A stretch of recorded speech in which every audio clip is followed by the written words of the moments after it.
Amados hermanos, necesitamos el don, necesitamos el Espíritu Santo. El gran San Agustín dice: la ley nos fue dada para que descubriéramos que necesitábamos la gracia. La claridad que nos da la ley es la claridad sobre lo que es bueno y malo. Ese es un paso importante en la lucha contra el pecado. Pero saber qué es lo bueno y qué es lo malo no es suficiente, porque se necesita también el recurso interior, el motor interior para vencer a lo malo y para practicar lo bueno. Y es ahí donde la ley se queda corta. Por eso necesitamos la acción poderosa del Espíritu, que es la que va a reventar esas cadenas interiores y es la que va a llevarnos a una lógica diferente, que es la lógica de la gracia, la lógica de la gratuidad. Esa acción del Espíritu, esa poderosa acción del Espíritu en nosotros, hace de nosotros criaturas nuevas. Cuando se ha roto esa cadena, cuando nosotros podemos responder a nuestra vocación plenamente humana, que es la vocación plenamente cristiana, entonces la teología habla de la gracia santificante, esa llegada impetuosa, liberadora, gozosa, que nos otorga el ser hijos y que transforma nuestra condición mortal. Eso es lo propio de la gracia santificante. Pero necesitamos también esa acción del Espíritu para poder trabajar en las obras que Dios quiere. Es sobre todo el evangelista San Lucas el que destaca el papel del Espíritu Santo, primero en Cristo y luego en los cristianos. Si uno tuviera que dar un nuevo título al Evangelio según San Lucas, podría llamarlo Hechos del Espíritu Santo en Cristo. Y el otro libro de él, el libro que nosotros llamamos de los Hechos de los Apóstoles, bien podría llamarse Hechos del Espíritu Santo en los cristianos. La obra de Lucas realmente pone muy al centro y muy al frente el poder del Espíritu Santo. Es Lucas, por ejemplo, el que nos habla de cómo el Espíritu impulsa a Cristo, mueve a Cristo a realizar obras prodigiosas. Y en el capítulo 6 de su Evangelio nos dice San Lucas: el Espíritu brotaba de él como una energía, dice, era una energía que los curaba a todos. El Espíritu que en cierto sentido se adueña de Cristo, dirige la misión de Cristo, sale por los ojos de Cristo, se deja sentir en la palabra de Cristo, se hace esplendoroso en los milagros de Cristo, vence al enemigo malo a través del ministerio de Cristo. El Espíritu Santo es gran protagonista realmente en el Evangelio de San Lucas. Ahora bien, hermanos, ese es el Espíritu que nosotros hemos recibido. Dios no tiene dos Espíritus Santos. Hay solo un Espíritu Santo de Dios.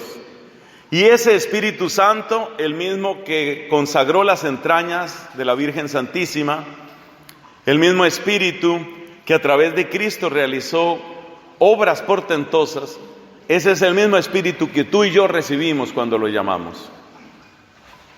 Esto explica también esa frase tan profunda, misteriosa, sorprendente que está en el Evangelio según San Juan: el que cree en mí, dice Cristo, el que cree en mí hará las obras que yo hago y aún mayores. Y aún mayores. Esa es grandeza del poder del Espíritu, porque efectivamente es la fe la que nos abre a esa maravilla, a esa obra preciosa del Espíritu. Y por eso las obras que nosotros hacemos desde Cristo, en Cristo, para Cristo, llevan ese sello del Espíritu. Solamente con el Espíritu se puede edificar la casa de Dios. Solamente con el Espíritu se puede dar cohesión al cuerpo de Cristo. Solamente con el Espíritu podemos decir que el pueblo de Dios está preparado y dispuesto para toda obra buena. Es el Espíritu el que realiza todas estas maravillas. Esas maravillas del Espíritu se manifiestan en dones y en carismas. Los dones y carismas los necesitamos, no son decoración, atención. Los dones y carismas no son decoración en la iglesia. Los necesitamos quiere decir que la iglesia, para cumplir el mandato de su divino fundador, requiere del Espíritu. No se puede hacer la obra de Dios sin Dios. No se puede realizar, no se puede volver real el reino de Dios sin Dios. Esta fue una falla gravísima que tuvo una gran parte de la llamada teología de la liberación.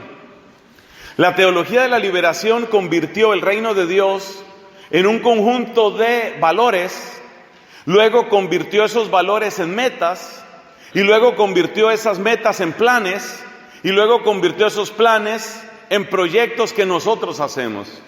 Esta fue la degradación del reino de Dios en la mayor parte, si no toda la teología de la liberación. Lo repito porque es importante tenerlo claro. La teología de la liberación, así llamada, degradó la idea del reino de Dios. El reino de Dios pasó a ser un conjunto de valores, fundamentalmente de justicia, paz, solidaridad. Luego esos valores se convirtieron en metas, tenemos que llegar allá. Esas metas se convirtieron en planes. ¿Qué hacemos para llegar allá? Esos planes se volvieron proyectos, proyectos pastorales, proyectos diocesanos, proyectos parroquiales, proyectos de comunidades de base. Y en esos proyectos ya las fuerzas que entran en juego son las fuerzas nuestras. Entonces el reino de Dios se convirtió en un tema de estrategias, de planeación, de recursos, y se perdió lo esencial, porque lo esencial del reino de Dios es Dios reinando. De eso es de lo que se trata, de que Dios reine. No se puede hacer el reino de Dios sin Dios. No se puede hacer la iglesia de Dios sin Dios. No se puede edificar la casa de Dios sin Dios. Entonces, Dios edificando casa para su gloria, esa es la acción del Espíritu Santo. Por eso repito, necesitamos los dones. En nuestra charla anterior decíamos, necesitamos el don. Ahora decimos, necesitamos los dones.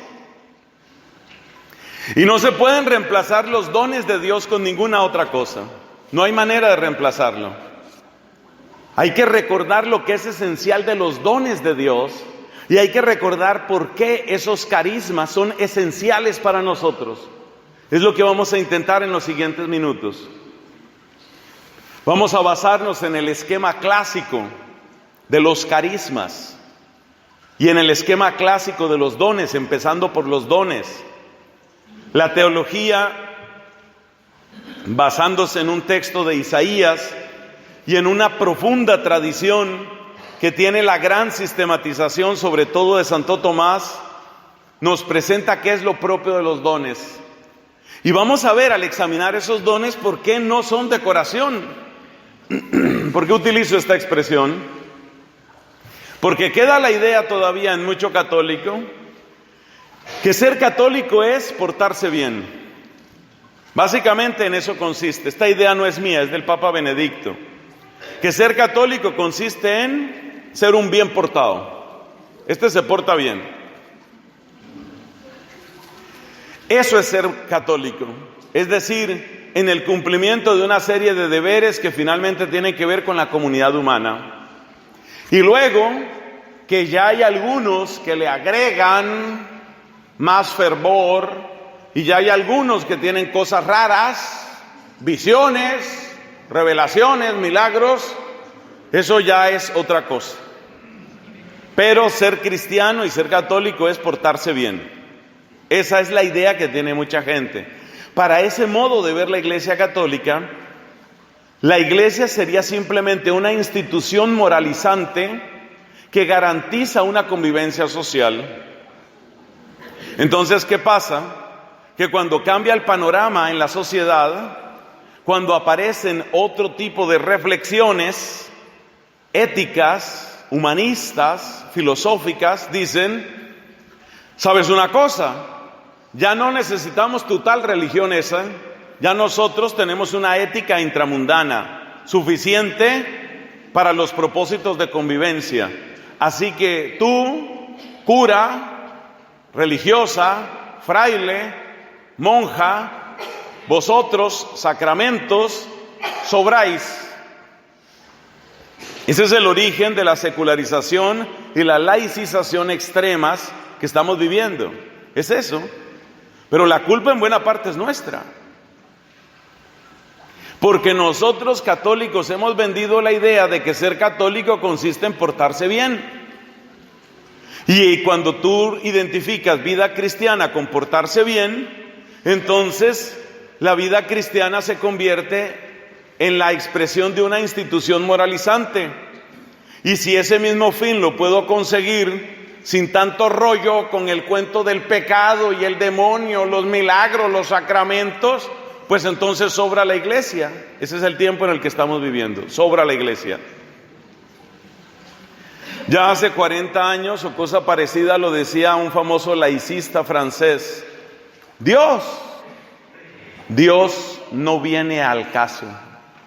Ese es el resumen del laicismo, no viene al caso, no lo necesitamos, no se requiere para vivir, para movernos por el tren, por el bus, por la oficina, por la economía, para navegar el mundo del entretenimiento o del conocimiento. No necesito de tu Dios. Como tu Dios sobra, entonces a lo sumo tu Dios puede ser una afición de tu mente. Y si tú tienes una afición en tu mente, pues problema tuyo si la quieres encerrar allá en esa cosa que llamas iglesia, pero no pretendas imponerla aquí. Esa es la historia del laicismo. En buena parte, ¿culpa de quién? De nosotros, católicos. Supongo que en buena parte nosotros, sacerdotes, porque convertimos el cristianismo en simplemente un conjunto de códigos, de comportamiento. Entonces, ¿el cristianismo qué es? También aquí apelo a las palabras de Benedicto: una relación viva con alguien que se llama Jesucristo, relación que se establece por la fuerza, la unción y la inhabitación del Espíritu, que me abre a reconocer a Dios como Padre y que me invita y me empuja a reconocer a los demás como mis hermanos. Que eso traiga como consecuencia unos estándares morales, una promoción humana, un mejoramiento de calidad de vida en muchos, una declaración de derechos humanos, estamos de acuerdo. Pero ese es el añadido, eso es lo que viene por añadidura. Pero primero hay que buscar que Dios reine. Casi que se puede traducir ahí: buscad primero que Dios reine, lo demás llegará. Ese es el problema, que cuando se pasó del verbo reinar al sustantivo reino de Dios, entonces el reino de Dios se volvió un conjunto de cosas que nosotros entendemos y traducimos como valores, metas, planes, proyectos, estrategias, marketing. Esto lo que voy a decir lo he contado varias veces.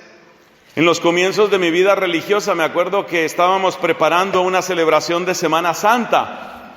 Y en el lugar donde yo estaba se acostumbraba a hablar de una Pascua juvenil. Es una Pascua con apellido, Pascua juvenil. Y una de las personas que organizaba, una muchacha ciertamente muy lista, muy despierta, muy posesionada pues de su tarea, nos decía al equipo, bueno, aquí hay que presentar un Cristo joven. Es decir, ¿cómo vamos a vender el producto, no? Aquí, a ver, ha llegado un nuevo desodorante. ¿Qué vamos a ofrecer como un plus para este desodorante? Bueno, que este no te mancha la ropa. Ahora ha llegado una nueva sal. Ayer, por ejemplo, conocí una sal que era monopotásica. Llegó una sal monopotásica. Entonces, para que yo les compre su tal sal monopotásica, me tienen que enseñar cuál es la ventaja de la sal monopotásica. Bueno, que la sal monopotásica tiene tales bienes. Entonces Cristo se convierte en un producto que hay que vender. ¿Cómo lo vestimos? ¿Cómo lo arreglamos? ¿Cómo lo empacamos? Quizás al vacío. para que tenga salida, para que se venda el producto. Esa es la degradación del reino de Dios. Pero el reino de Dios es tan sencillo como que Dios reine, es así de sencillo. Y el que trae el reino de Dios es Jesucristo. Y la manera como llega el reino de Dios a nosotros es a través del poder del Espíritu. Porque el Espíritu es el que hace que la cadena que llevabas dentro y que era la que reinaba en ti, se reviente. Y cuando se revienta esa cadena, se cumple la parábola.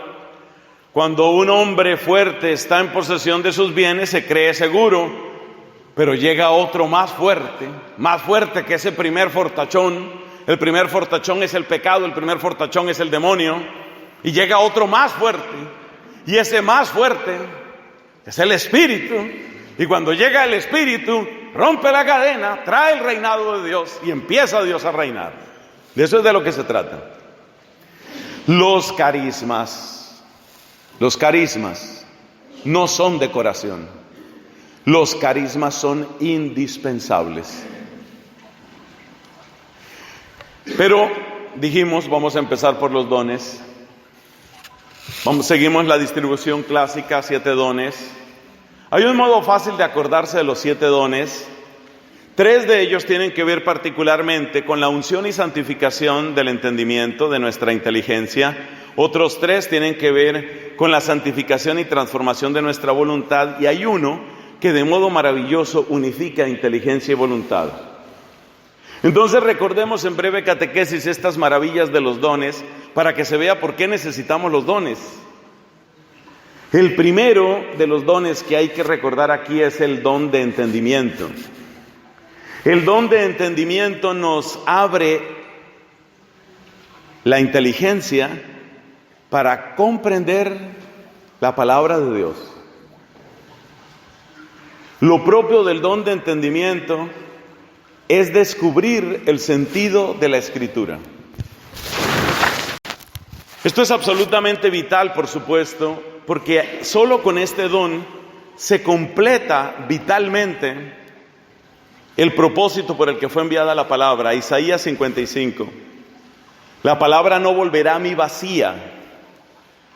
Para que la palabra llegue, para que la palabra, como esa espada de la carta a los hebreos, llegue hasta las junturas del alma y el espíritu, para que la palabra haga su obra, se necesita el don de entendimiento. El don de entendimiento es el que hace que la palabra de Dios sea palabra de la que yo no me puedo esconder, palabra que yo no puedo manipular, palabra que yo no puedo falsear, palabra que yo no puedo dejar de entender, palabra frente a la cual quedo absolutamente desnudo y al mismo tiempo absolutamente liberado. Don de entendimiento precioso que me muestra aquello que el Señor quiso decir con su palabra. Dice la Constitución Dei Verbum del Concilio Vaticano II: para buscar el sentido propio de la Escritura es necesario buscar qué quisieron decir los autores sagrados. Esto es lo que hacen los grandes eruditos con sus investigaciones arqueológicas, lingüísticas, culturales, históricas. Hay que buscar, dice la Dei Verbum, hay que buscar qué fue lo que quisieron decir los autores sagrados, pero hay que buscar qué fue lo que Dios quiso decirnos con esas palabras. Y en lo primero, en qué fue lo que los autores sagrados quisieron decir, todavía nuestra inteligencia natural se vale bastante. Pero en lo segundo, ¿qué es lo que Dios quiere decirnos con esas palabras? Y en particular, ¿qué es lo que quiere decirme aquí y ahora? Para eso, nos dice la misma Constitución Dei Verbum, la Escritura debe ser leída con el mismo espíritu con el que fue escrita. La Escritura es don precioso, regalo precioso del Espíritu, como decimos todos los domingos en el credo niceno constantinopolitano. Este es el Espíritu que habló por los profetas. Entonces la Escritura es don precioso del Espíritu, pero será libro sellado para nosotros, a menos que venga ese don de entendimiento.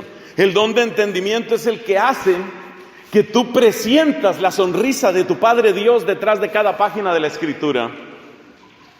El don del Espíritu Santo, este don de entendimiento, es el que hace que tú no te puedas defender del texto. Es un modo interesante de explicar los dones, que no te puedas defender del texto. ¡Qué maravilla! Es lo mejor que te puede pasar, que no te puedas defender de la Biblia, porque uno se defiende de la Biblia, uno se defiende. Uno tiene pretextos, uno tiene excusas, uno tiene justificaciones. Lo muestra claramente la misma Biblia, por ejemplo en el capítulo 3. ¿Recuerdas cuando Dios le pregunta a Eva, le pregunta primero a Adán, ¿dónde estás? Estoy desnudo. Le dice a Adán ¿y por qué descubriste que está desnudo? Y entonces estabas desnudo, y le dice a Adán, la mujer que me diste como compañera me engañó. Y luego le pregunta a Eva, y Eva dice, la serpiente. Ese es el ser humano, siempre echándole culpa al otro. No es que fue el otro, fue él. No, él fue el que empezó. Mira, lo que pasa es que yo soy pobre, bruto y feo, y entonces yo no entiendo nada, y entonces yo no sé nada. Uno siempre tiene una justificación. Uno se justifica, y sí le salen todos los defectos y todos los problemas. Lo que pasa es que yo no entiendo nada, yo nunca tuve estudio, lo que pasa es que hay mucha injusticia en mi país, lo que pasa es que esta sociedad secularizada. Oye, ¿tú te imaginas lo que podría suceder en tu vida si un día te presentaras ante la Biblia sin ninguna excusa? ¿Tú te imaginas lo que es estar desnudo ante la palabra de Dios y dejar que esa palabra llegue con todo su impacto, con toda su fuerza? Es la palabra que es capaz de crear un universo. Imagínate esa palabra obrando en ti. La misma palabra que puede crear un universo obrando en ti. Gracias a Dios tenemos testimonio de una persona en la que eso sucedió. Se llama la Virgen María.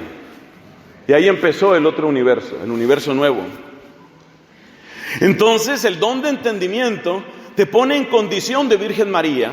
El don de entendimiento te pone desnudo ante la palabra para que dejes de poner tus parapetos, tus excusas, para que esa palabra te sacuda, te golpee, para que ya no sea parte de ti, como le pasó a San Antonio Abad.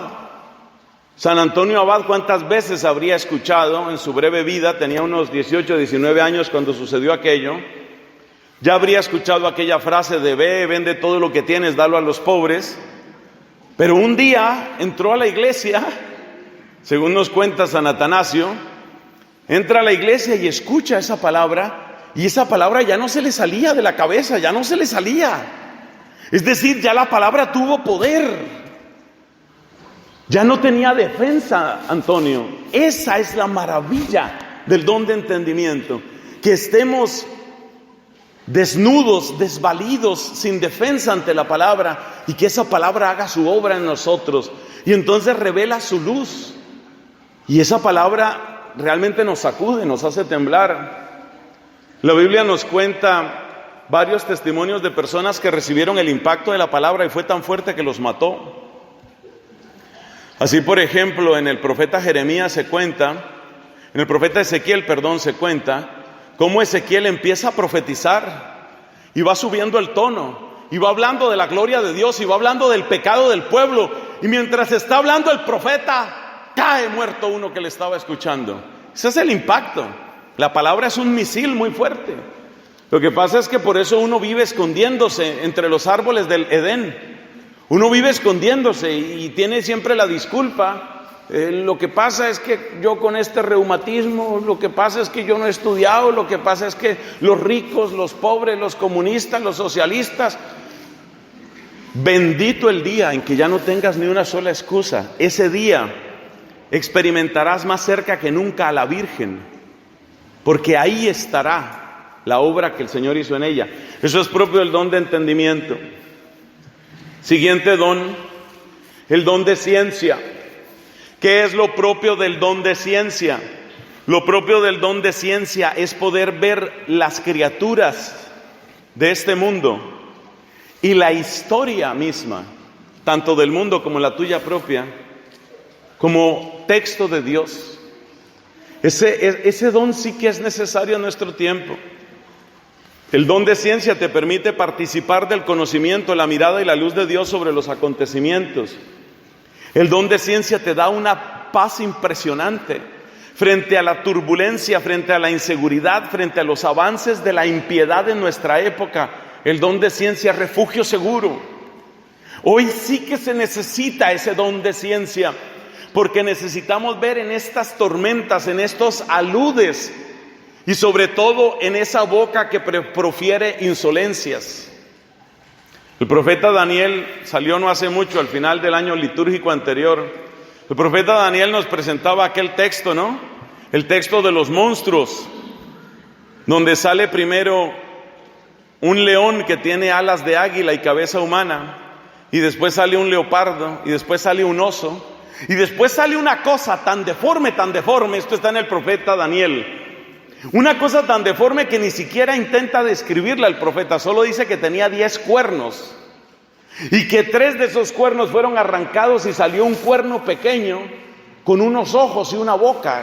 Es repugnante la imagen, pero dice, y era una boca que profería insolencias. Entonces a veces uno en nuestra época, uno siente que la gente se atreve con todo, se atreven con la Eucaristía, se atreven con la Virgen, se atreven con la iglesia, se atreven con el Papa, se atreven con todo. Esa es la boca que profiere insolencias, mis hermanos. La boca que profiere insolencias ya está abierta y está vomitando su veneno. Y lo impresionante es que en el profeta Daniel, ese texto, y esto es lo que más me llama la atención, ese texto nos recuerda este dato.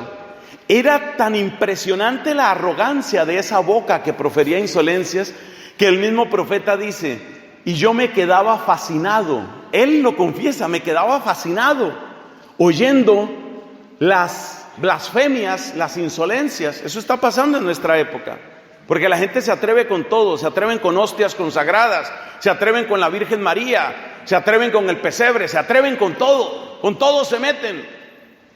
Entonces, en medio de esa turbulencia, en medio de esa confusión, en medio de ese alud, necesitamos una mirada distinta, necesitamos encontrar un mapa, necesitamos que no tenga poder sobre nosotros la boca que profiere insolencias.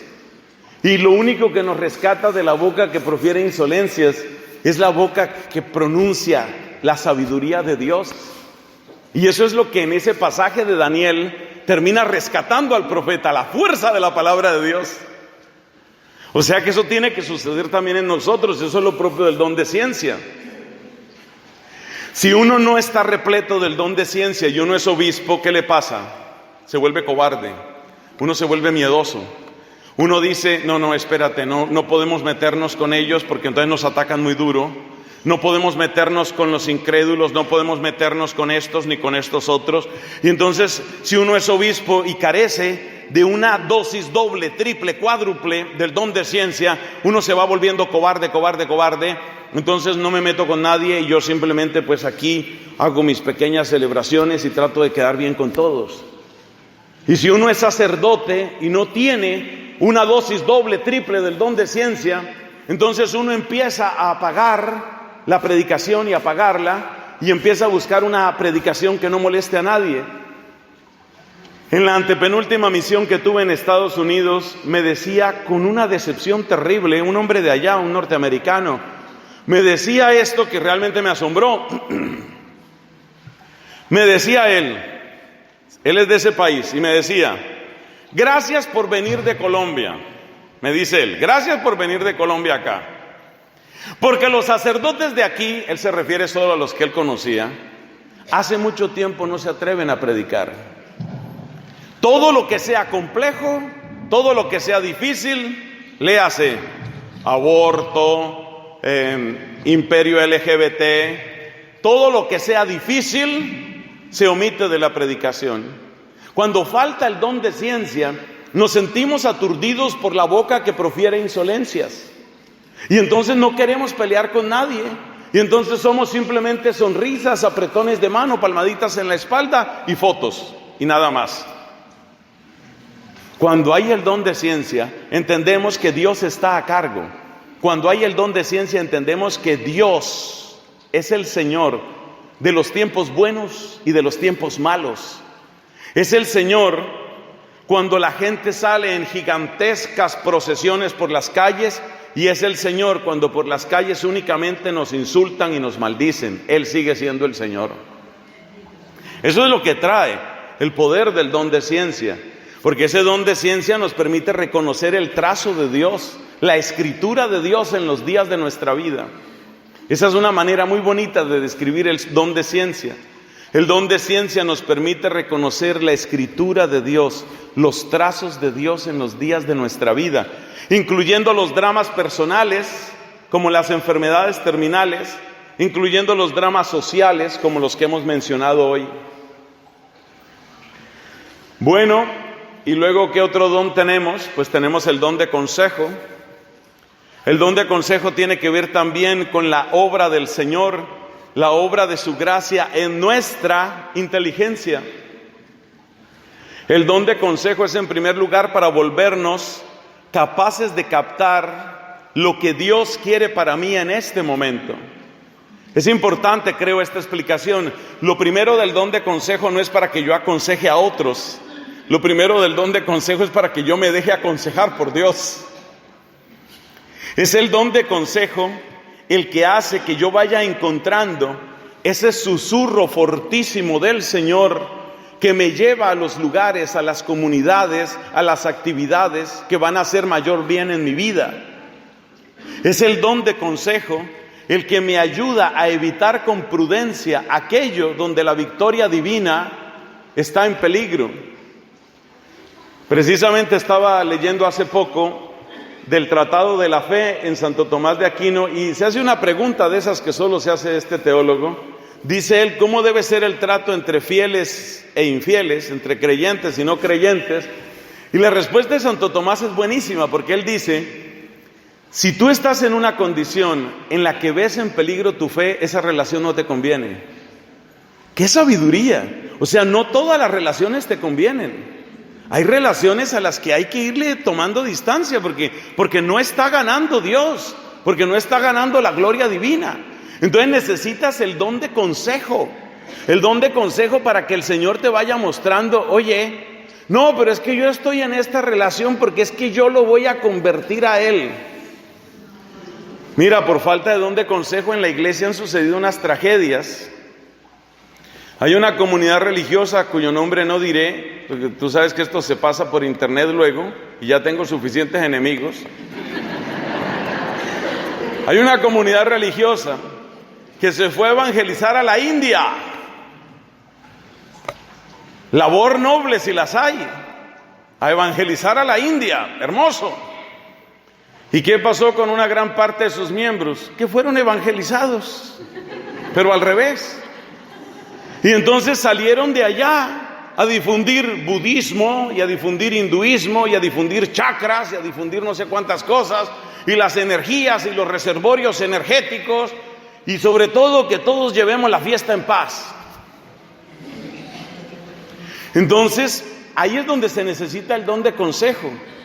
Yo qué pinto en esta relación. ¿Cuánta gente he conocido yo ahí? He conocido casos, bueno, estos son casos de mi país, pero me imagino que se dan en otras partes. Ay, me acuerdo tanto, me duele una muchachita, jovencita, no vamos a decir que reina de belleza, pero sí tenía de guapa. Jovencita, bonita, piadosa, en el coro de la iglesia, y resulta de novio de un muchacho no tan bonito, no tan del coro, no tan piadoso, pero bueno, cada uno tiene sus gustos y realmente pues él tenía que gustarle a ella, no a mí, ¿no? El hecho es que entonces viene ese noviazgo, pero claro, el muchacho ¿qué idea tiene de noviazgo? Pues la idea que tiene es con intimidad sostenida en do mayor. Entonces empieza pues todo un trato carnal y empieza intimidad y esta muchacha se da cuenta que la situación no va por ahí. Y cuando hablamos entonces me dice, no, pues es que yo estoy ayudando a convertirlo. No sé si lo convertía entre las 3 y las 4 de la mañana o cómo era la tal conversión. Entonces, el don de consejo, ¿para qué es? Es para eso. No todo te conviene. San Pablo dice, todo puede ser lícito en algún momento, pero no todo conviene. Para reconocer qué es lo que conviene. Para eso necesitas el don de consejo. Y luego, habitado por ese don de consejo, seguramente podrás también aconsejar a otros. Hay santos que han brillado por un don de consejo impresionante. Se cuenta de San Bernardo, que llenó el siglo XII. La figura de Bernardo llena el siglo XII, porque su don de consejo no era solo don de predicación, de sabiduría, es que era don de consejo también. Es que este hombre aconsejaba a medio mundo y de un modo muy sabio. Entonces llevamos 3: don de entendimiento, para que la palabra me deje sin disculpas; don de ciencia, para que la boca que profiere insolencias no tenga poder sobre mí; don de consejo, para no ir a meterme donde está en peligro la victoria de Cristo. Ahora vamos con los dones de la voluntad. El primero que hay que mencionar es el don de piedad. El don de piedad está conectado por la palabra eusebeia en griego, por la palabra pietas en latín. Está conectado con el amor que es propio entre padres e hijos. ¿Qué es lo propio del don de piedad? Lo propio del don de piedad es sembrar en ti un modo de amor y de relación con Dios, como un hijo tiene con su padre. El don de piedad empieza a crear en ti la manera como Cristo hablaba con su papá. Imagínate lo que hace el don de piedad. Empieza a darte el acento de Jesucristo cuando hablaba con su papá.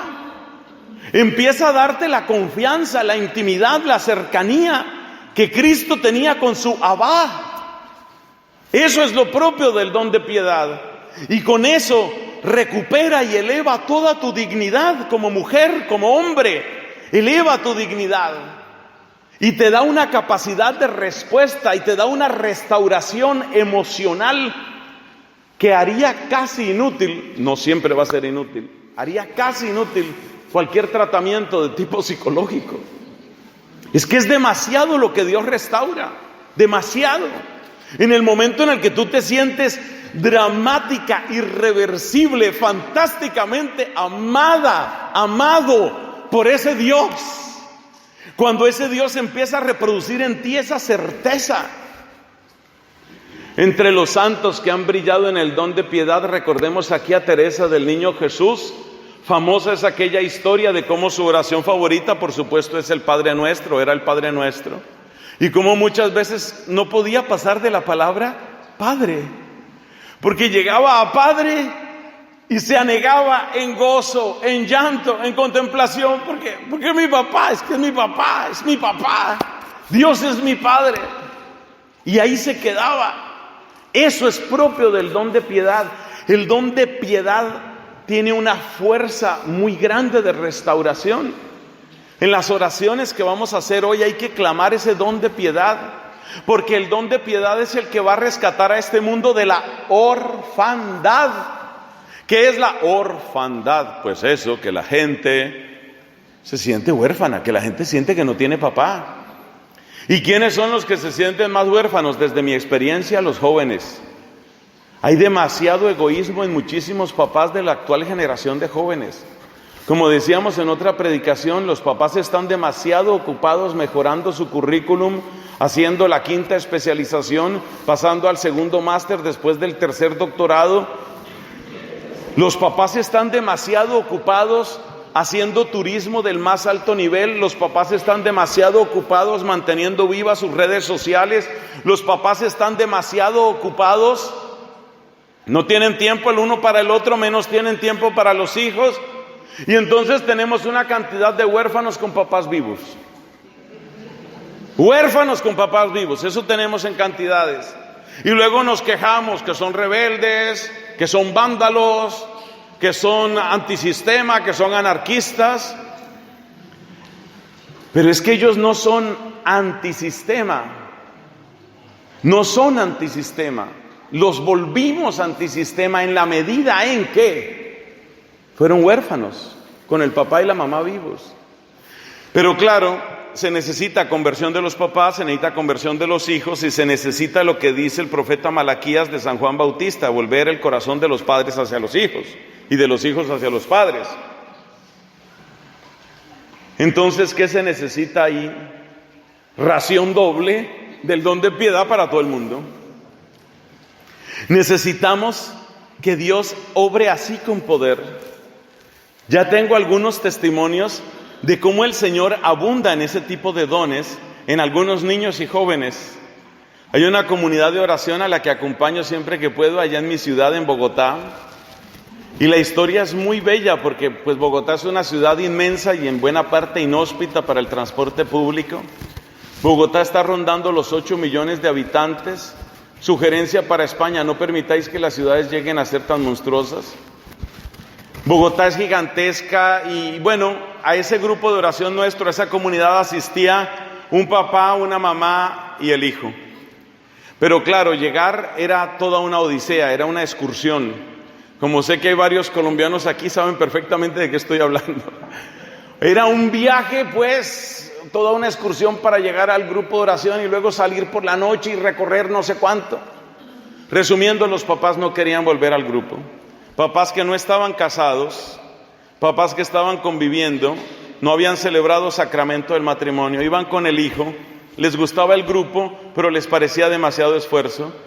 Entonces decide el papá, y está de acuerdo la mamá: ya no volvamos al grupo, está demasiado pesado, hay que buscar algo más cercano. El hijo, que en ese momento tiene 10 años, dice: pues no estoy de acuerdo. El hijo, porque el hijo se ha sentido amado en el grupo, porque el hijo está aprendiendo a orar en el grupo. Y empieza el niño de 10 años a convencer a los papás que sí hay que volver al grupo. Y ayuda el niño a convencer a los papás de que es bueno que se casen. Y ya se casaron. Y ya se casaron. Eso es lo que hace la fuerza del Espíritu. Ese niño se sentía más hijo de Dios que hijo de su papá y de su mamá. Y por eso se atreve con los papás para hablarles de esa manera. Y logró eso. Y luego la hermana de él estaba conviviendo con el novio, uno de esos novios que, bueno, digamos que no vamos a opinar más sobre el novio, era el novio. Bueno, pues el muchachito con 11 años de edad, logra que los papás perseveren en el grupo, empuja para que los papás se casen, luego logra a los 11 años, logra que la hermana deje de estar viviendo en esa relación, que es una relación de fornicación y de pecado, de manera que la hermana dejó ese novio. A los 11 años este niño ha logrado muchas más conversiones que muchos sacerdotes. Es que ese es el poder del Espíritu. Es que cuando una persona tiene el Espíritu Santo, cuando una persona siente la autoridad de su papá, es como Cristo. Acuérdate en el templo de Jerusalén, ¿qué edad tenía Cristo? ¿No dice que con unos 12 años? Bueno, y a esa edad Cristo hablaba del papá. Es que es mi papá. Eso te lo da el don de piedad. ¿Y qué más te da el don de piedad? Pues el don de piedad también te da, como sabemos, la fortaleza, tan relacionada con esto. Necesitas ese don de fortaleza. Ciertamente lo necesitamos. Necesitamos el don de fortaleza, no solamente para acometer obras difíciles, sino también para resistir, que es una de las virtudes principales en las condiciones actuales, resistir. Necesitamos suplicar el don de fortaleza. ¿Para qué? Para vivir mientras todo nos grita que nuestra vida es absurda. Para ser fieles a Cristo mientras todo nos dice eres un tonto. Necesitamos don de fortaleza. Porque salimos por las puertas de esta iglesia, y casi a cualquier lugar donde vayamos, y casi cualquier página de internet, y casi cualquier canal de televisión nos está diciendo: eres un raro. Tú es que eres muy raro. No se entiende nada de lo que estás viviendo. No tiene sentido lo que estás haciendo. Pero qué pérdida de tiempo. realmente lo tuyo ya es grave. Mira que vas mal, te noto unas manías, te noto una cosa, esa lavadera, te veo mal. Entonces, claro, cuando todo el mundo te está gritando que no, que vas mal, ahí se necesita el don de fortaleza. Se necesita el don de fortaleza para tener la entereza de decirle a los 388 que me encuentro cada día, y a veces son más, decirles: no, el que va mal eres tú. ¿Sabes cómo se siente uno a veces? Como si hubiera tomado la autovía en dirección contraria y todos los otros te dicen: ¡hey, loco, salte, qué pasa contigo! Y uno a decirles: no, los que vais mal sois vosotros. Ese es el don de fortaleza. Es la capacidad de decirle a toda la autovía que viene, decirles: no, que los que vais mal sois vosotros. Entonces todo el mundo dice que ahora las cosas son distintas, que ahora es así, que eso es lo que manda la Unión Europea y todas esas historias. Necesitamos don de fortaleza. Necesitamos el don de temor de Dios. El don de temor de Dios tiene 3 fases. Esta es una catequesis breve sobre los dones. El don de temor de Dios tiene 3 fases. Por favor, hay que entender este tema. El don de temor de Dios tiene 3 fases, tiene 3 momentos. El primer momento en el don de temor de Dios es darse uno cuenta hacia dónde se está dirigiendo. La primera acción del temor de Dios sí que se parece, solo esa primera, sí que se parece al miedo. Se parece porque ese primer toque del Espíritu es como un darte cuenta: ¿yo hacia dónde es que estoy yendo? Típicamente esa visita, que es una visita como un flash, como un relámpago del Espíritu Santo, sucede en situaciones extremas. Un accidente, estuve en un accidente, han muerto 2, íbamos 20 en ese autobús, han muerto 2, yo hubiera podido morir, si yo me siento ahí yo muero. ¿Yo qué estoy haciendo con mi vida? ¿Esto para dónde va? Entonces hay una parte del temor de Dios que colinda con el miedo, una partecita. Esa parte no hay que quitar la atención, porque esto ha traído conversiones, ¿no? Esto ha traído conversiones. No hay que pretender convertir a la gente a base de miedo. No hay que pretender que sea el miedo al infierno el que convierta a la gente, pero tampoco hay que callar el tema del infierno.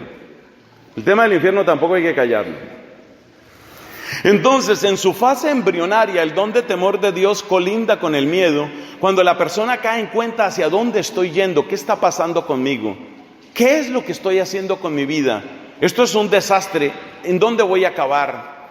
¿Qué más tiene que pasarme para que yo cambie? Ese tipo de preguntas son parte de la visita primera de Dios. Segundo aspecto, cuando ya la persona va creciendo, cuando ya la persona va avanzando, entonces el temor de Dios vuelve a visitarlo. Es como un cometa que da 3 vueltas. En su segunda visita, el don de temor de Dios trae un mensaje un poco más bello. Ese mensaje es: ¿de qué me estoy perdiendo? Por mi mediocridad, por mi egoísmo, por mi comodidad. ¿De qué me estoy perdiendo? Hay algo bueno, hay algo muy bueno que está más allá. Está en la otra sierra, está en la otra colina. Yo me lo estoy perdiendo. Hay algo bueno que Dios tiene para mí, yo me lo estoy perdiendo.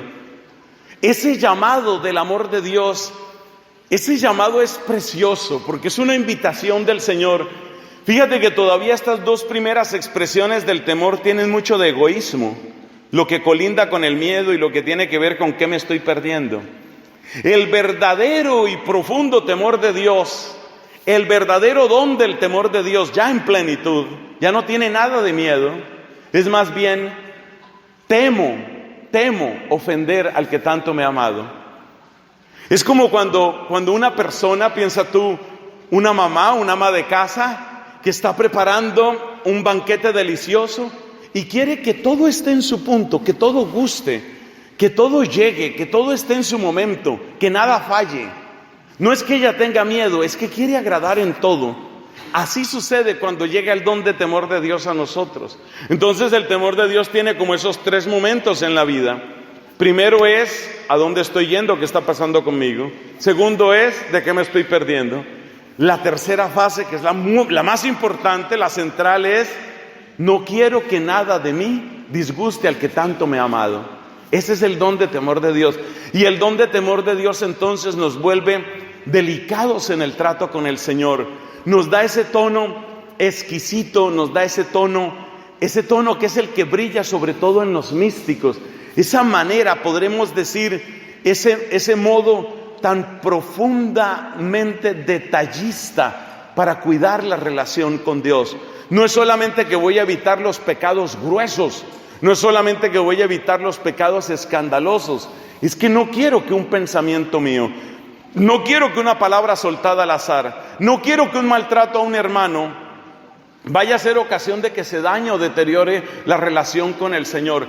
Y por eso las personas que se llenan de este santo temor de Dios son personas de una mansedumbre, de un cuidado. Entre ellos podemos recordar a nuestro muy querido San Francisco de Sales.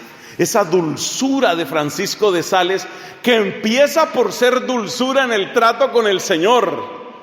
Lee, por ejemplo, el Tratado del Amor de Dios de San Francisco de Sales y te darás cuenta la atención al detalle que este hombre tiene. Él cultiva una relación de verdadero detalle y ternura, de verdadero amor y delicadeza con Dios, y de ahí le brota el tratar al prójimo también de un modo muy particular, porque se sabe que ahí está también la presencia del Señor. Lo que hicisteis a uno de estos mis hermanos más pequeños, a mí me lo hicisteis. Entonces fíjate todo lo que nos va armando el Espíritu Santo. Ya hemos hablado de entendimiento, ciencia, consejo, piedad, fortaleza, temor de Dios. Pero siempre se ha reconocido en la Santa Iglesia que el don que es corona de los demás dones es el don de sabiduría. Porque la sabiduría, el don de sabiduría une el saber y el sabor. Así es fácil que te acuerdes. El don de sabiduría une el saber y el sabor. El don de sabiduría hace que tengamos, enseña Santo Tomás de Aquino, una relación de connaturalidad con Dios. Connaturalidad. Amor de connaturalidad es lo propio de la relación que establece el don de sabiduría. El don de sabiduría nos da esa connaturalidad en el sentir, en el obrar, en el hablar, en el pensar a la manera de Dios. Ese don de sabiduría nos permite de alguna manera pasearnos por los cimientos de la tierra. Es interesante en el libro de Job cómo se habla de que solo Dios es el que tiene acceso a los cimientos de la tierra. Es el único que pone los cimientos. Y el don de sabiduría nos permite asomarnos ahí. Enseña Santo Tomás en el libro primero, capítulo primero de su Suma contra Gentiles, cómo lo propio de la sabiduría es asomarnos a los cimientos y causas primeras de todas las cosas. Entonces ese don de sabiduría tiene una fuerza de transformación muy grande, porque nos hace muy próximos al unigénito, nos hace muy propios a la manera de obrar del Logos de Dios. Hermanos, estas son las maravillas, o sea, este es un resumen, un tour acelerado. Este es un recorrido acelerado por los dones del Espíritu. Tú te das cuenta que necesitamos esos dones. Tú te das cuenta que sin esos dones no estamos equipados para evangelizar. Y esos dones son apenas la base. Porque sobre ellos vendrán lo que Santo Tomás llama las gracias dadas gratis, que son propiamente los carismas. Entonces los carismas que son sobre la base de estos dones son aquellos toques y obras específicas del Espíritu para obras específicas dentro de la comunidad cristiana. Entre esos carismas destaca el carisma de profecía en 1 Corintios capítulo 14. Digamos, vamos a hablar así brevemente para cerrar esta reflexión, vamos a hablar de 2 o 3 de esos carismas para que se vea la dimensión eclesial que tienen y cómo son indispensables para edificar la comunidad cristiana, repito, sobre la base de los dones. Porque la base grande, la base fuerte aquí es la base de los dones y es lo que tenemos que pedir. Don de profecía, carisma de profecía, ¿qué es lo propio? Lo propio del carisma de profecía conecta con el don de ciencia. Es la capacidad de leer el momento que está viviendo la comunidad, leerlo a la luz de Dios. Por eso, para San Pablo está clarísimo en 1 Corintios capítulo 14. Por eso el carisma de profecía es tan necesario y tan valioso. El carisma de profecía es necesario, es indispensable, porque es como percibir la opinión, la luz de Dios dentro del hoy de mi comunidad. Tenemos que pedir este don, tenemos que suplicar este carisma de profecía entre nosotros. A veces se da de un modo más visible y llamémoslo así, espectacular. Hay ocasiones en que la asamblea está orando y entonces hay personas que sienten como una palabra inspirada por parte de Dios, una palabra para la comunidad. Ciertamente en muchas de esas palabras puede haber luces que indican una dirección. Lo más importante es que lo pidamos, pero lo pidamos todos. Todos necesitamos esa luz, sobre todo en tiempos en los que sentimos que hay como un estancamiento. Sobre todo en tiempos en que sentimos que hemos llegado como a una pared. Sobre todo en tiempos en que sentimos que nos estamos secando, que hay como una esterilidad.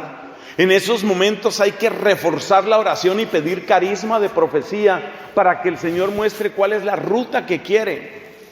Carisma de profecía necesitamos para que se cumpla en nosotros, hermanos, lo mismo que se cuenta en el libro de los Hechos de los Apóstoles, allí donde el Señor se hacía presente de un modo tan claro que acuérdate lo que leemos en ese libro, utilizando la primera persona del plural, dice San Lucas, queríamos ir a tal parte, pero el Señor lo impidió. Y luego queríamos entrar en otro sitio y el Señor no lo dejó. Es decir, esta gente sentía que caminaba con el Señor. Ellos sentían que tenían al Señor así como tenerlo aquí al lado. Y ellos sentían que era el Señor el que les dirigía la misión. Esa era una abundancia, una sobreabundancia del carisma de profecía. Carisma que, repito, se manifiesta de muchas maneras. Tenemos que clamarlo todos. Danos, Señor, ese carisma de profecía. Al hacer la lista de los servicios, los ministerios dentro de la iglesia, en el capítulo 2 de su carta a los Efesios, el apóstol San Pablo dice que están los apóstoles, pero inmediatamente después de los apóstoles pone a los profetas. Luego vienen los pastores y doctores y luego vienen los demás. Por allá bien abajo pone los milagros. O sea que es al revés de los carismáticos.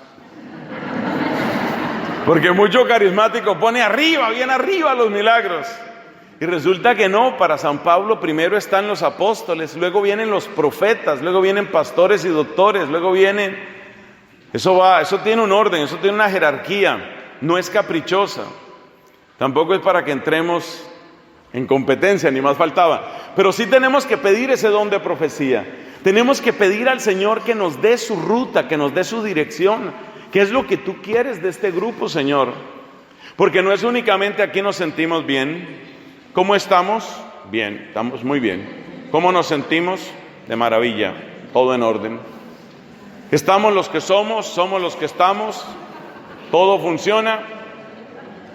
La última mesa que conseguimos para el salón es de 18 puestos y somos 18, todo está bien. Acuérdate que el criterio que nos da Isaías sobre el crecimiento del pueblo de Dios es que siempre se te quede chica la casa. Ese es el criterio. Por eso dice, tendrás que ampliarte, ¿no? A derecha y a izquierda. Entonces, el criterio no es, llegó la gente y se llenaron las bancas, más o menos como estamos hoy aquí. No, esto no debemos considerarlo un buen resultado. Un buen resultado es, llegó tanta gente que no sabíamos qué hacer. Es decir, solamente cuando el párroco empieza a desesperarse de la cantidad de gente, se puede decir, fue un éxito. Solamente cuando el párroco empieza a decir, oye, esto va a tocar ampliarlo, no sé qué vamos a hacer, ahí se puede considerar un éxito. Entonces, el don de profecía nos saca de nuestra comodidad, porque es que a nosotros nos gusta tener todo contabilizado. Ya sabemos que siempre se compran las mismas 3 gaseosas, par de cervezas, una casera, ya aprendí el nombre, una casera no sé cuánto, unas tortas fritas A nosotros nos encanta tener todo así ya presupuestado, ya se sabe, todo funciona, el número de puestos para el número de asistentes. El criterio de Dios hacia donde nos empuja el don de profecía es que no alcance, que quede repleto, que tengas que tumbar, por ejemplo, tumbar aquí esto, seguir de para allá, a ver, ampliar. Ese es el criterio de Dios. Que se te quede chica la casa, ese es el criterio de Dios.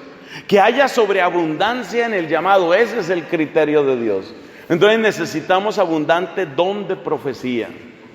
Segundo don del que queremos hablar, uno de los dones favoritos de los carismáticos, don de lenguas.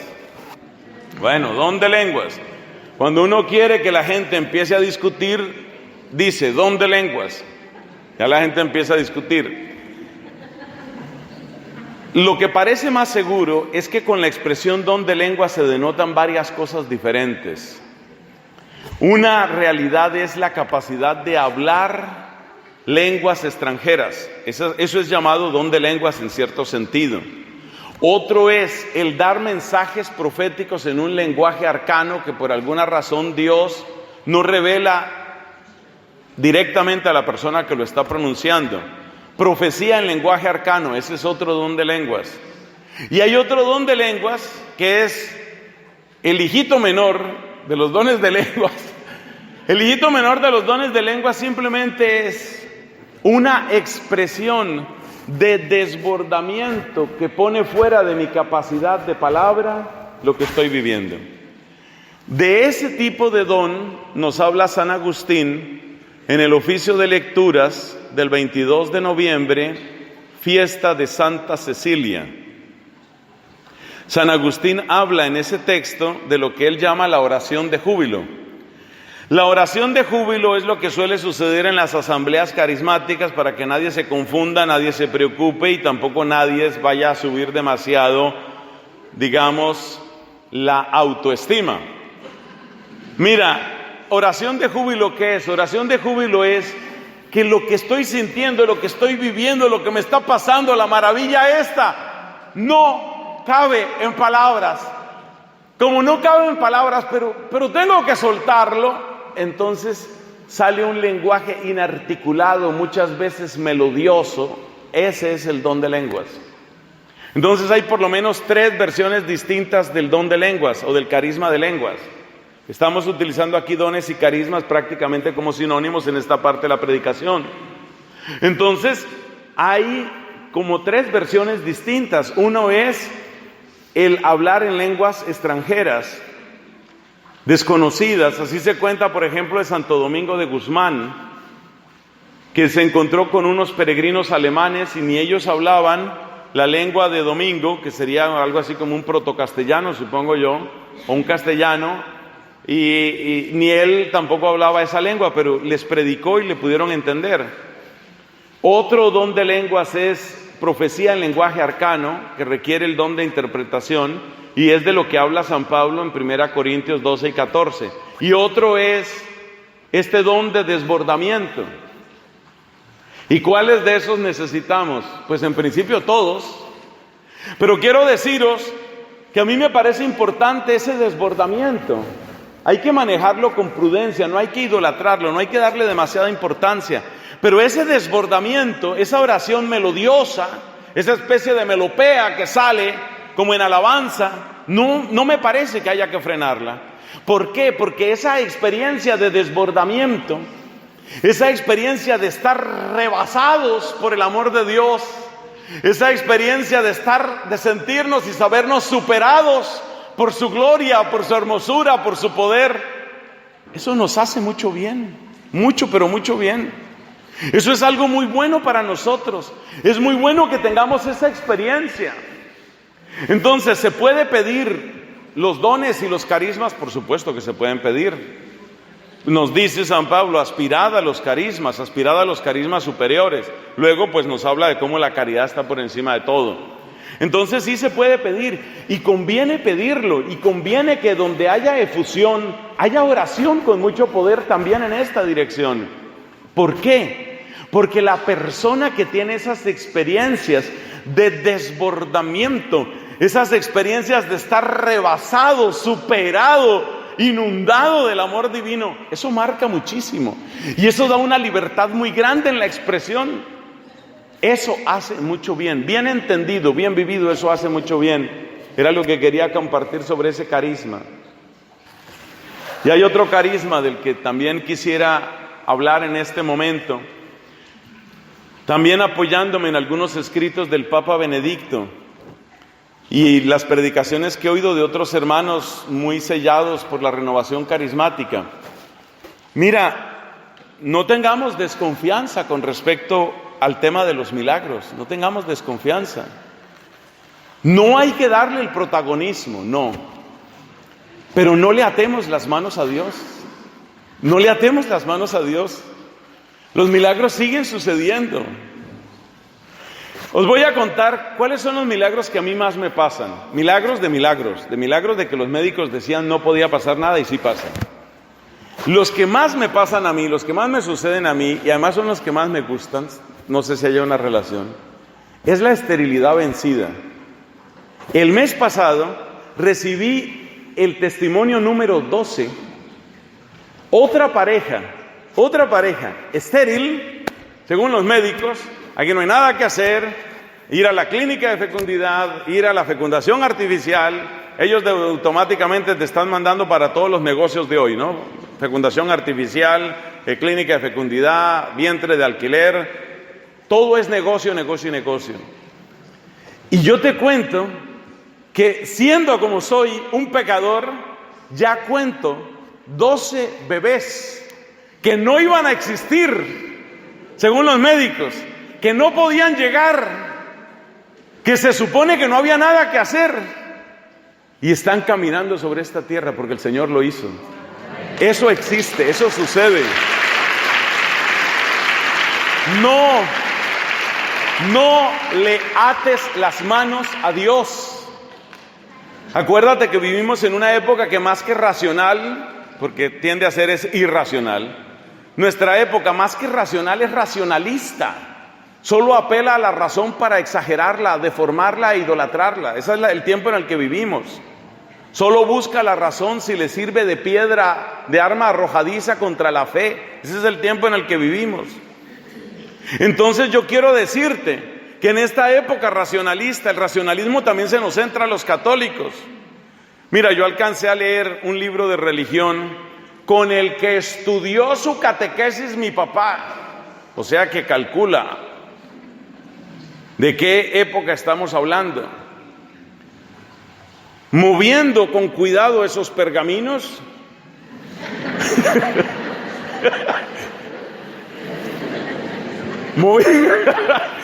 Moviendo con delicadeza esos pergaminos, me encuentro esto en el texto de religión que estudió mi papá, y esto marcó a mi papá para siempre, hasta el día de hoy que todavía vive el hombre. Mira, decía ahí, una pregunta dentro de la sección de apologética: ¿y por qué Dios no hace más milagros ahora? Que es una objeción que ponen algunos protestantes, porque ya en esa época pues ya estaba lo de Lutero y todo aquello. Entonces dice, oye, y responde el libro responde de la siguiente manera: los milagros eran necesarios en la primera etapa para consolidar la fe, pero ahora que tenemos ya una doctrina consolidada y una jerarquía con sucesión apostólica, ya no son necesarios. ¿Cómo que no son necesarios? ¿Quiénes somos nosotros para decirle a Dios si es necesario o no es necesario un milagro? Yo que he visto las lágrimas de alegría de la gente, singularmente con estos milagros que, repito, me encantan, los milagros de fecundidad. Yo que he visto las lágrimas de alegría, yo que he visto cómo se transforma el rostro de una mujer que lleva años tratando de ser mamá, queriendo ser mamá, y el día que te dice, el Señor lo ha hecho, el Señor lo ha hecho, eso no se cambia por nada, el Señor lo hace. Entonces, no debemos convertir a los milagros en una especie de fetiche, ni creer que es la única prueba de la existencia o de la obra de Dios. Pero hay que creer porque el Señor lo sigue haciendo. El Señor sigue haciendo maravillas en sus curaciones. El Señor sigue haciendo maravillas en la transformación de corazones. El Señor sigue haciendo maravillas que son inexplicables. Inexplicables. De esos 3 carismas sobre todo quería hablar. Profecía, pidámosla a todos, porque necesitamos clamarle al Señor. Señor, a partir de aquí, ¿qué quieres de nuestra comunidad? Por favor, no os contentéis con el hecho de que hay 18 puestos, 18 platos, 18 porciones. Estamos bien los 18, así estamos bien. No. Pregúntale al Señor, ¿de aquí qué sigue? ¿De aquí qué sigue, Señor? ¿A dónde hay que ir? ¿Qué puerta hay que tocar? ¿Qué hay que hacer? ¿De aquí qué sigue? Segundo, don de lenguas, entendiendo esa diferencia que ya se hizo, pídelo con humildad, pero pídelo, que la experiencia de tu oración en lenguas te hace mucho bien. La persona que se ha sentido rebasada, desbordada por el amor de Dios, le queda un sello en el alma. Le queda un sello en el alma. La persona más incrédula que yo he conocido con el don de lenguas es mi madre. Mi mamá no creía nada del don de lenguas, pero absolutamente nada. Y resulta que ella tenía una media hermana solo por parte de papá, que había vivido en condiciones de muy poca instrucción y bueno, una situación más bien difícil. Esa media hermana fue a visitarnos a Bogotá. Fuimos a un grupo de la Renovación Carismática. Y empieza la gente con sus alabanzas, y empieza la gente con su Abba Padre y con su vamos a bendecir al Señor, que eso suena en toda Latinoamérica, y con su alabaré y todas esas cosas. Y de repente está mi madre y a su lado su hermana esta. Y esta hermana, que creo, lo digo con respeto, que tenía dificultad para leer la lengua castellana, de repente alza sus manos y empieza a hablar algo que solo se parecía al hebreo. Y mi mamá se voltea y la mira y dice, es que esta ni sabe que eso existe.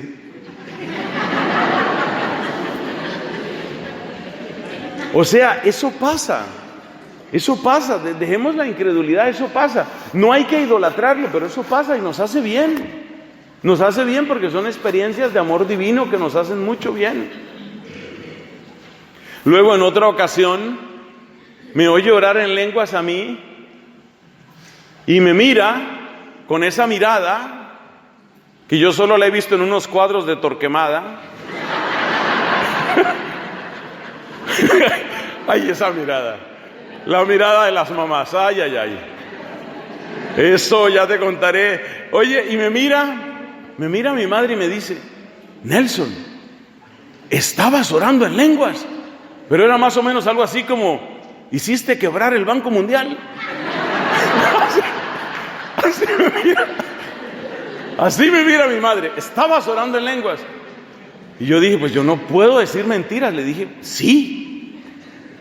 Y entonces se me queda mirando y dice, yo no creo posible que tú me estés diciendo mentiras. Desde ese día ella empezó a creer en el don de lenguas, pero es difícil para algunas personas. Entonces, don de lenguas, bien entendido, repito, no lo volvamos lo más importante, pero existe. Y los milagros, hay que creer en los milagros y en las curaciones, y hay que creer que suceden cosas maravillosas. Dice por allá los cantos carismáticos de mi tierra, cuando el pueblo alaba a Dios, se la sabe también, suceden cosas maravillosas. ¿Por qué le vamos a negar a Dios que suceden cosas maravillosas? En un congreso de la Renovación Carismática en Bogotá, yo conocí un muchacho que se acerca y me dice sigilosamente, Padre, yo sé que los milagros existen. Yo me hice 6 veces el examen del virus de SIDA. Cuando por primera vez tuve resultado positivo, soy portador. Entré en depresión, me repetí el examen en el tiempo que ellos dicen, porque ellos ponen una distancia entre examen y examen. 4 veces me repetí el examen, soy portador, tengo SIDA, y me pongo a orar, y se pone la gente a orar por mí, y ya me he hecho 2 exámenes y estoy completamente limpio. Y el Señor lo hace, o sea, ¿por qué tenemos que dudar? ¿Por qué tenemos que dudar? Ahora, Él verá cuándo lo hace, Él verá a quién lo hace, Él verá cómo lo hace. Pero nosotros no podemos dudar de que el Señor es el Señor. Y la parte de Benedicto, ¿cuál era? Dice el Papa Benedicto, hombre sabio yo creo, lo tengo por hombre muy, muy sabio.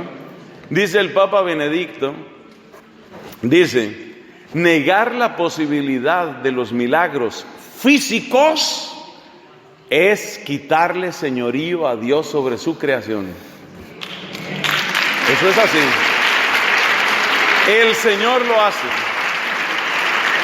Así que, hermanos, hemos llegado al final de esta enseñanza. Vamos a clamar al Señor, vamos a pedirle que haga su obra, que nos dé a nosotros y a nuestros obispos y a nuestros sacerdotes y a nuestros seminaristas, que nos dé fuerza, poder del Espíritu Santo, que renueve la faz de la tierra. Gloria al Padre, al Hijo y al Espíritu Santo.